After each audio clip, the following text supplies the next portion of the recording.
Hello students, welcome to my channel. तो आज मैं आप सभी को चैप्टर नंबर 4 डिटर्मिनेंट्स की एक्सरसाइज 4.5 के क्वेश्चन नंबर 1 to 6 इस वीडियो में करवाऊंगी।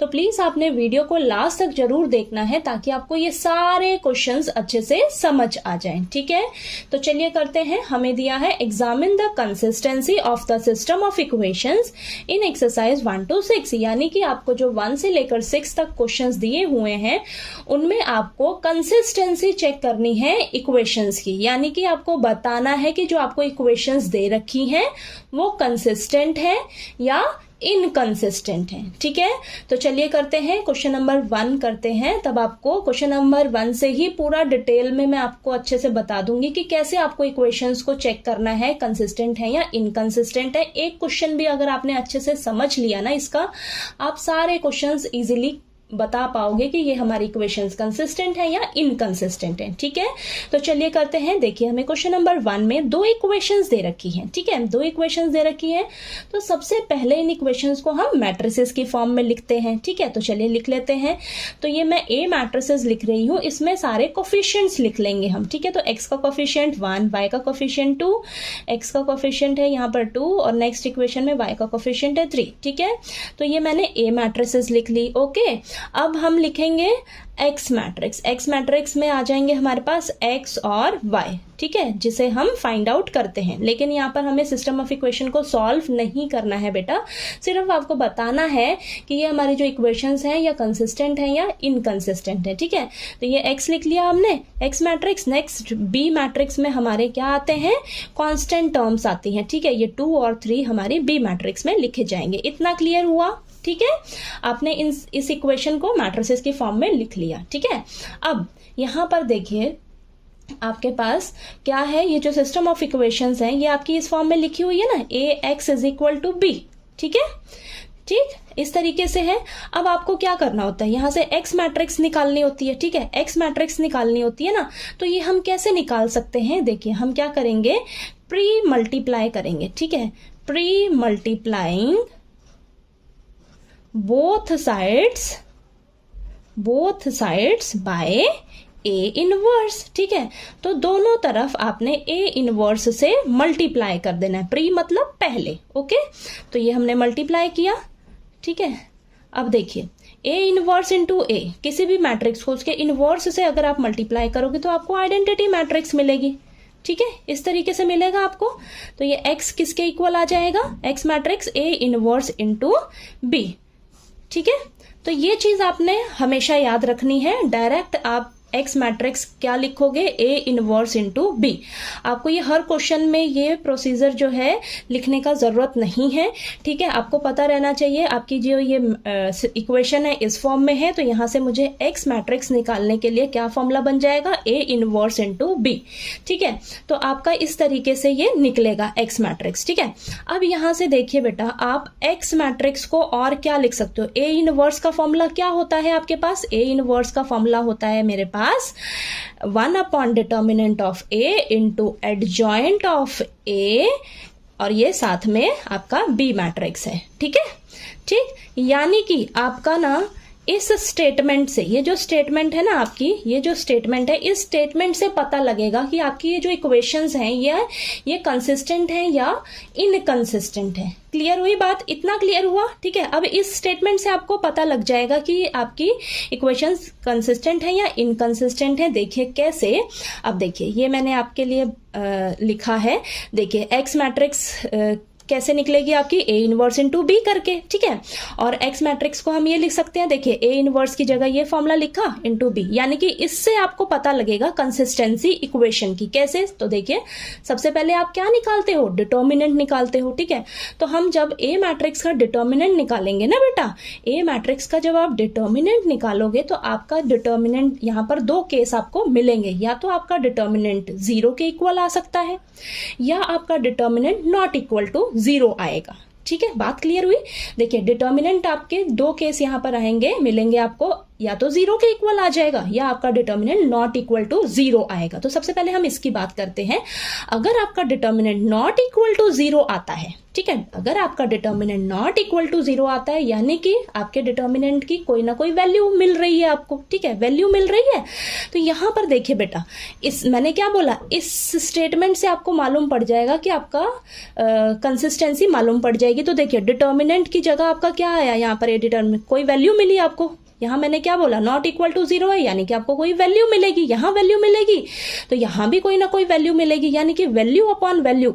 तो आपको कोई ना कोई वैल्यू तो मिलेगी ना, वैल्यू मिलेगी यानी कि आपको कोई ना कोई सॉल्यूशन मिलेगा, ठीक है। सॉल्यूशन मिलेगा तो ये आपकी इक्वेशन क्या हो जाएगी, कंसिस्टेंट हो जाएगी बेटा, ठीक है।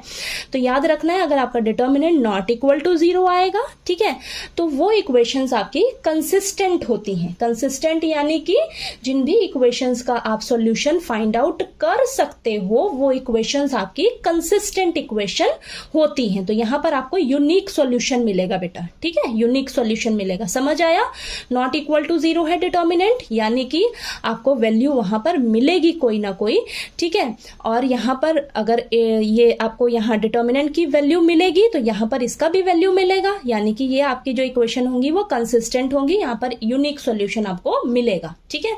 तो ये चीज क्लियर हुई। अब यहां पर बात करेंगे हम, अगर आपका डिटर्मिनेंट जीरो के इक्वल आता है तो ये जो है ना, ये आपको हर क्वेश्चन में काम आएगा। तो इस चीज को आप अच्छे से नोट डाउन कर लो या समझ लो, ठीक है। अगर आपका डिटर्मिनेंट जीरो के इक्वल आ जाता है बेटा, ठीक है, अगर आपका डिटर्मिनेंट जीरो के इक्वल आ जाता है तो यहां से आपको दो केस मिलेंगे, ठीक है। दो केस कैसे आपने चेक करना है, आगे देखिए क्या दो केस चेक करोगे।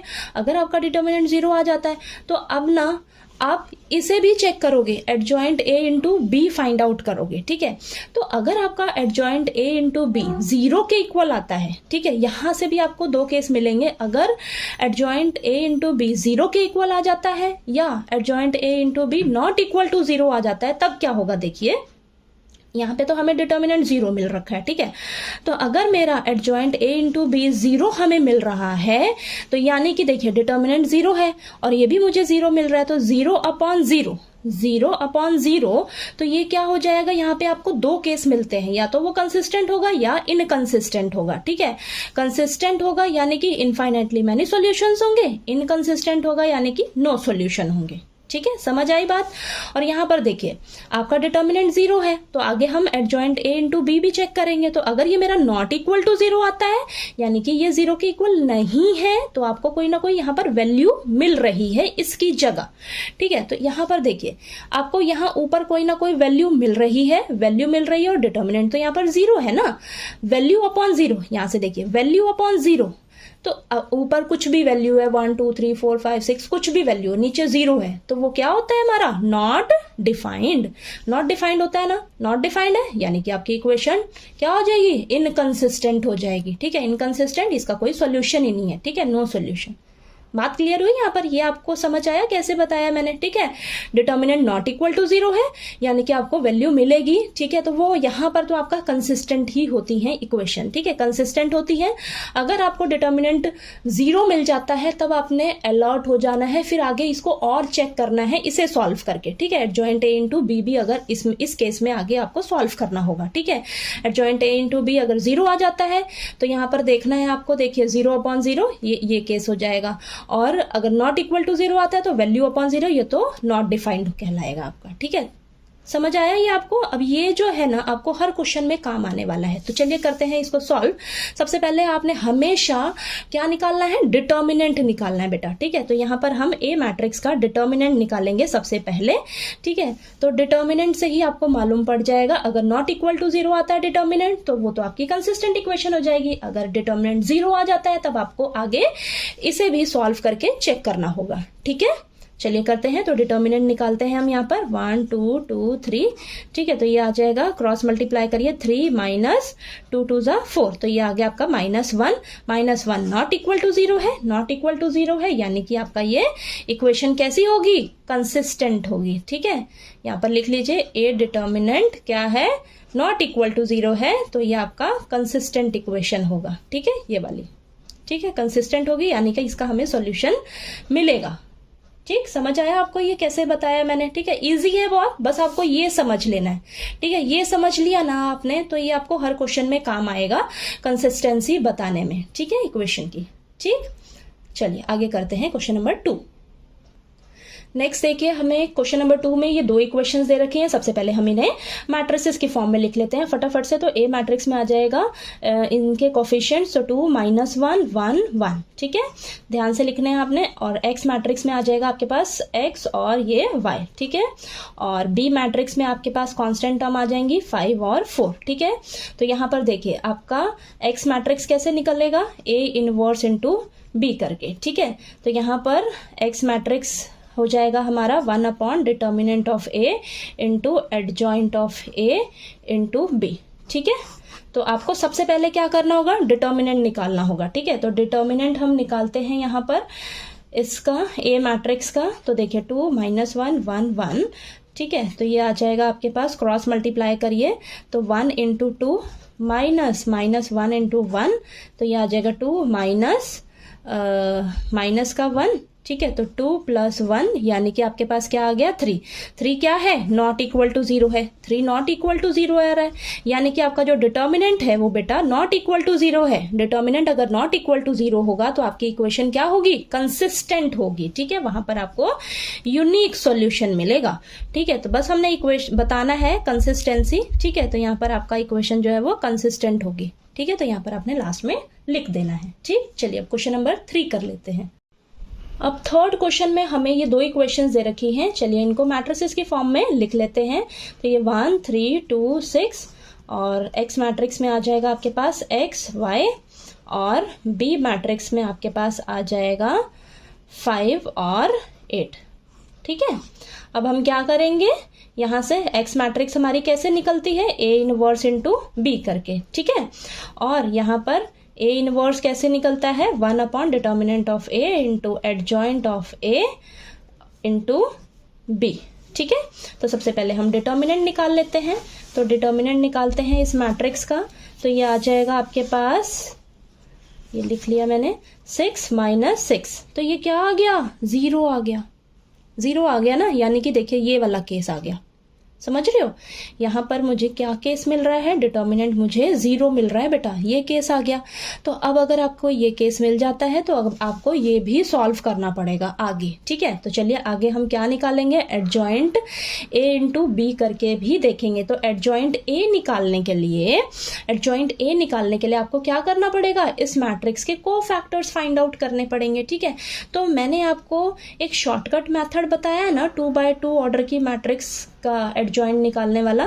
ठीक है, तो क्या बताया है मैंने आपको, देखिए आपने क्या करना है, इसके ये जो है ना, इन दोनों को आपस में इंटरचेंज कर देना है। ठीक है, इंटरचेंज किया, ये 6 हो गया, ये 1 हो गया, और इन दोनों के साइन चेंज कर देने हैं। साइन चेंज किए, ठीक है, तो ये देखिए आपका ये एडजॉइंट निकल कर आ गया। तो ये शॉर्टकट मेथड है। अगर आपने ये मेथड नहीं अप्लाई करना है तो आप क्या करिए, कोफैक्टर्स निकालिए, फिर उन कोफैक्टर्स का ट्रांसपोज कर दीजिए। ठीक है, और 2x2 ऑर्डर की मैट्रिक्स हो ना, तो आप डायरेक्ट इसका एडजॉइंट लिखने का कोशिश किया कीजिए, इन दोनों को इंटरचेंज करिए, इन दोनों के साइन चेंज कर दीजिए। ठीक है, तो आपको एडजॉइंट मिल जाएगा। तो ये एडजॉइंट मिल गया हमें।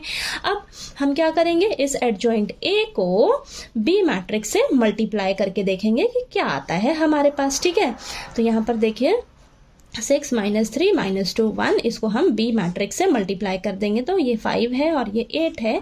तो चलिए मल्टीप्लाई करते हैं।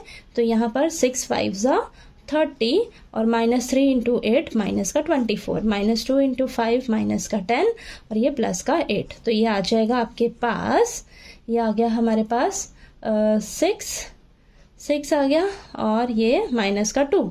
ठीक है, तो हमारे पास ये निकल कर आ रहा है, एडजॉइंट ए इंटू बी क्या आ रहा है, ये आ रहा है। ठीक है, और ये क्या है आपके पास, वैल्यू मिल रही है ना, वैल्यू मिल रही है, यानी कि ये नॉट इक्वल टू 0 है, ये वाला केस। ठीक है, एडजॉइंट ए इंटू बी आपका नॉट इक्वल टू 0 आ रहा है बेटा, नॉट इक्वल टू 0 आ रहा है, यानी कि यहाँ से आप क्या समझ रहे हो, हम यहाँ से ये समझ रहे हैं कि एक्स, ये जो है एक्स मैट्रिक्स जो है, यहाँ पे एडजॉइंट ए इंटू बी, ये हमें ऊपर वैल्यू मिल रही है और डिटर्मिनेंट हमें क्या मिल रहा है, 0 मिल रहा है। तो वैल्यू अपॉन 0 क्या हो जाएगा हमारा, नॉट डिफाइंड हो जाएगा, नॉट डिफाइंड हो जाएगा, यानी कि आपकी इक्वेशन क्या हो जाएगी, इनकंसिस्टेंट हो जाएगी।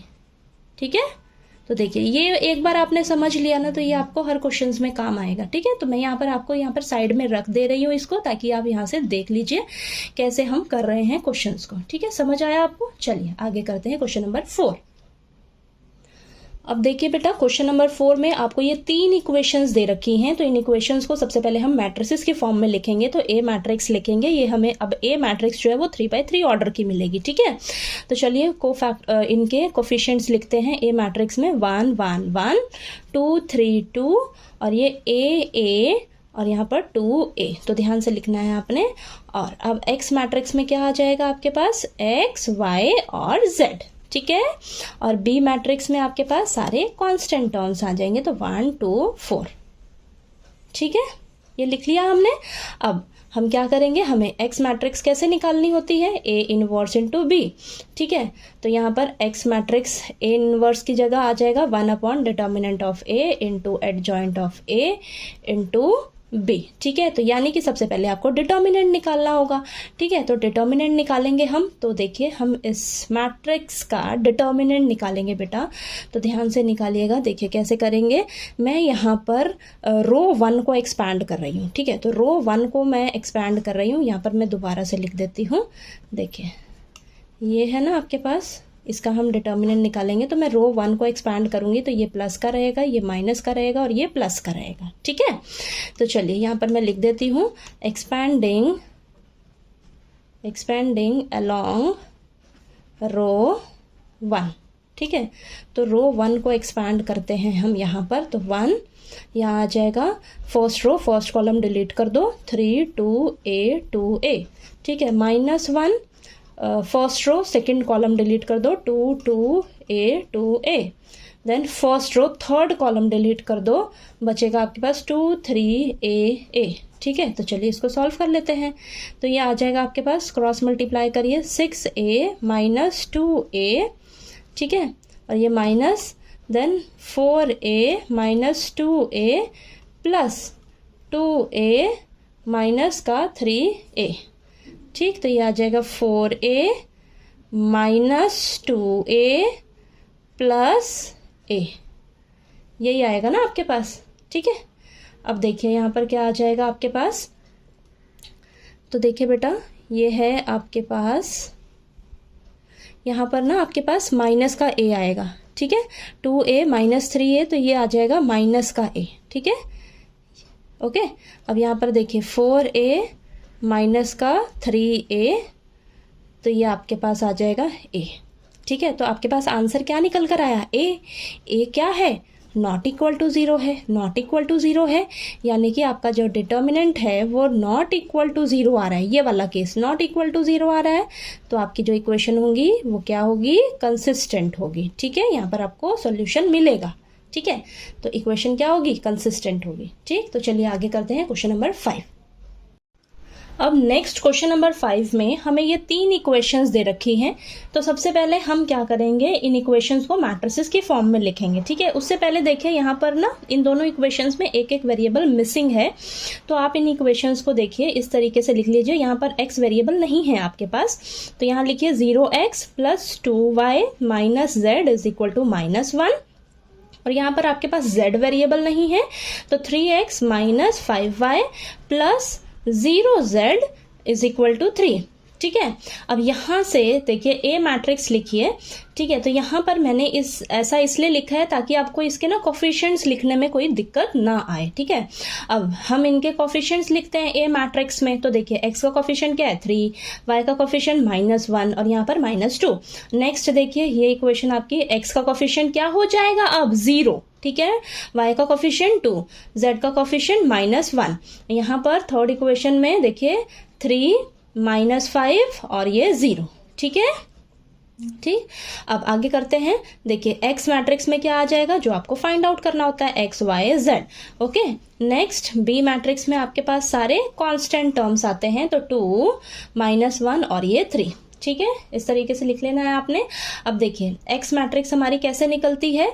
ए इनवर्स इंटू बी। ठीक है, इस तरीके से। अब यहाँ पर ए इनवर्स की जगह हम क्या लिख सकते हैं? क्या फॉर्मूला होता है? 1 upon determinant of A into adjoint of A into B. ठीक है। ए इनवर्स कैसे निकलता है, आपका क्या फॉर्मूला होता है, 1 determinant of A into adjoint of A. तो सबसे पहले आपको क्या करना होगा, डिटर्मिनेंट निकालना होगा, ठीक है, ए डिटर्मिनेंट निकालना होगा, ठीक है। तो चलिए डिटर्मिनेंट निकालते हैं ए मैट्रिक्स का। तो यहाँ पर मैं क्या करने जा रही हूँ, ये कॉलम 1 को एक्सपैंड करने जा रही हूँ बेटा, ठीक है। तो कॉलम 1 को एक्सपैंड करूंगी तो ये प्लस का हो जाएगा, ये माइनस का और ये प्लस का, ठीक है। तो चलिए करते हैं 3, first row first column delete करो तो 2 -1 -5 और ये 0, नेक्स्ट -0, ये आ जाएगा आपके पास सेकेंड रो फर्स्ट कॉलम को डिलीट कर दो, -1 -2 -5 और ये 0, नेक्स्ट प्लस का 3 रहेगा, फर्स्ट कॉलम थर्ड रो को डिलीट कर दो, -1 -2 2 -1, ठीक। अब ये 3 और 0 माइनस का 5 -0 +3 1 और ये प्लस का 4, ठीक है। तो ये आ जाएगा आपके पास -15 +3 × 5 हो जाएगा ये अंदर, तो 3 × 5 15, तो माइनस का 15 प्लस का 15, 0 आ गया, 0 आ गया। यानी कि यहाँ से आपको डिटर्मिनेंट क्या मिल रहा है बेटा, डिटर्मिनेंट क्या मिल रहा है हमें यहाँ पर, किसके इक्वल आ रहा है आपका डिटर्मिनेंट, 0 के इक्वल आ रहा है, 0 के इक्वल आ रहा है। तो यहाँ से आपके पास 2 केस आएंगे, ठीक है। अब आपको क्या करना होगा, अभी यहाँ पर आपको कंसिस्टेंसी नहीं मालूम पड़ी इक्वेशन की, ठीक है। तो अभी हमें क्या करना होगा, एडजॉइंट ए इंटू बी निकालना होगा, फिर वहां से हमें मालूम पड़ेगा, ठीक है। तो चलिए करते हैं, इसको आगे करेंगे। एडजॉइंट ए निकालने के लिए हमें क्या करना होगा, इस ए मैट्रिक्स के को फैक्टर्स फाइंड आउट करने होंगे, ठीक है। तो चलिए फटाफट से को फैक्टर्स निकालते हैं। तो लिखते हैं A11, ठीक है। A11 क्या हो जाएगा, -1 की पावर 1 + 1 M11, ठीक है। तो ये तो आपको -1 की पावर 2 इवन नंबर है 1 मिलेगा, और M11 माइनर कैसे निकलेगा, तो फर्स्ट रो फर्स्ट कॉलम को डिलीट कर दो, 2 -1 -5 और ये 0, ठीक है। तो ये आ जाएगा 0 -5, तो ये -5 A11 आ गया, ठीक है। नेक्स्ट A12 -1 की पावर 1 + 2 M12, तो ये -1 रहेगा, ठीक है। M12 क्या हो जाएगा, फर्स्ट रो सेकंड कॉलम को डिलीट कर दो, 0 -1 3 0, तो ये आ जाएगा आपके पास माइनस ये प्लस का 3 रहेगा, ठीक है। तो ये -3, ठीक है। नेक्स्ट करते हैं A13, तो ये तो आपका प्लस का रहेगा, ठीक है। और फर्स्ट रो थर्ड कॉलम को डिलीट कर दो, अब मैं डायरेक्ट करती हूँ, देखिए ये आपका पॉजिटिव रहेगा बेटा, ठीक है। और फर्स्ट रो थर्ड कॉलम को डिलीट कर देंगे, बचा क्या, 0 2 3 -5, तो ये आ जाएगा आपके पास 6, सॉरी माइनस का 6, ठीक है। 3 2 ज़ा 6, बीच में माइनस का साइन रहता है ना, और ये तो 0 ही मिल रहा है, 0 -6 तो -6, ठीक। चलिए इसको आगे कर लेते हैं हम, आगे को फैक्टर्स निकालते हैं। तो यहाँ पर देखते हैं आगे A21, ठीक है। A21 क्या होगा, माइनस का रहेगा, ये second row first column delete कर दो, बचा क्या, -1 माइनस का 2 -5 और ये 0, ठीक है। तो इसको सॉल्व करिए, तो ये 0 -10 और बाहर माइनस का है, उसको भूलना नहीं है, तो ये प्लस का 10 आएगा, ठीक है। Next A22 second row second, ये तो प्लस का रहेगा, सेकंड रो सेकंड कॉलम को डिलीट कर दो, 3 -2 3 0, तो ये आ जाएगा आपके पास प्लस का 6, ठीक है। नेक्स्ट A23, तो ये माइनस का रहेगा, ठीक है। सेकंड रो थर्ड कॉलम को डिलीट कर दो, 3 -1 3 -5, तो ये आ जाएगा आपके पास -15 प्लस का 3, अंदर -12 बाहर माइनस है तो प्लस का 12, ओके। नेक्स्ट A31, तो ये प्लस का रहेगा, third row first column delete कर दो, -1 -2 2 -1, तो ये आ जाएगा 1 और ये हो जाएगा प्लस का 4, ठीक है। तो आ जाएगा आपके पास यहाँ पर क्या आएगा, 5 आ जाएगा, है ना, ठीक है, 5 आ गया। नेक्स्ट A32, ये माइनस का रहेगा, third row second column delete कर दो, तो 3 -2 0 -1, तो ये माइनस और माइनस का 3 -0, ठीक है। और ये आ जाएगा आपके पास प्लस का 3, ओके। नेक्स्ट A33, तो ये प्लस का रहेगा, third row third column delete कर दो, तो 3 -1 0 2, तो ये आ जाएगा बेटा आपके पास 6 और ये तो 0 ही हो जाएगा, तो 6 आ जाएगा, ठीक। अब यहाँ पर हम एडजॉइंट लिखेंगे, एडजॉइंट ए क्या हो जाएगा, ये जो को फैक्टर्स निकले हैं इनका पहले हम ट्रांसपोज करेंगे, ठीक है। तब आपके पास एडजॉइंट आ जाएगा -5 -3 -6 देन 10 6 12 5 3 6, ठीक है। यही है ना, इसका हम ट्रांसपोज करेंगे तो देखिए क्या आएगा, -5 10 5 -3 6 3 -6 12 6। ठीक है, ये आ गया आपके पास। ओके, तो ये हमारे पास एडजॉइंट निकल कर आया है। अब हमें क्या करना है बेटा, adjoint A into B solve करना है। तो यहाँ से हम पता लगाएंगे कि हमारे पास कोई वैल्यू आ रही है या नहीं। ठीक है, देखिए यानी कि आपका एडजॉइंट इंटू बी 0 के इक्वल आ रहा है या नॉट इक्वल टू 0 के इक्वल आ रहा है। ठीक है, ठीक, तो चलिए करते हैं इसको सॉल्व। तो यहाँ पर एडजॉइंट A क्या है हमारे पास, -5 10 5 -3 6 3 -6 12 6।